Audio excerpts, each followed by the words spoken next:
सिंधुदुर्ग जिल्ह्यात एकूण 72,000 घरगुती गणपती आणि 32 सार्वजनिक गणपती आहेत आणि आज जर बघितलं कशा पद्धतीने घरोघरी गणपती नेण्याची लगबग आहे ते आपण पाहताय। एकूणच जर बघितलं तर संपूर्ण सिंधुदुर्ग जिल्ह्यात असं भक्तिमय वातावरण आहे आणि या भक्तिमय वातावरणात आहेत ते गणपती घरोघरी नेले जात आहेत आणि त्यांचं पूजन केलं जाणार आहे। जर बघितलं तर आज 12:30 ते 2 अशा पद्धतीचा हा मुहूर्त आहे आणि तो मुहूर्त साधण्यासाठी सकाळीच जर बघितलं तर अनेक अशा पद्धतीचे घरगुती गणपती नेण्यासाठी जे नागरिक आहेत ते जमलेले आहेत। माझ्यासोबत इथे जे मूर्ती नेण्यासाठी आलेत, मला सांगा तुम्ही आज मूर्ती नेण्यासाठी आलात, कशा पद्धतीने आज तुमच्या भावना आहेत?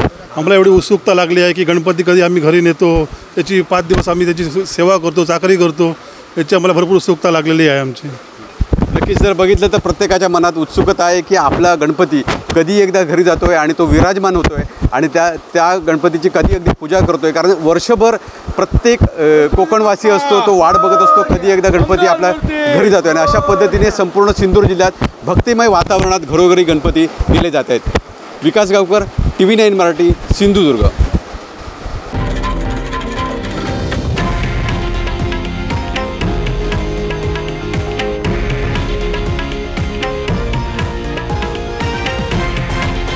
हे आहे देशातील नंबर 1 न्यूज नेटवर्क आणि आपण पाहत आहात TV9 मराठी, एकमेव।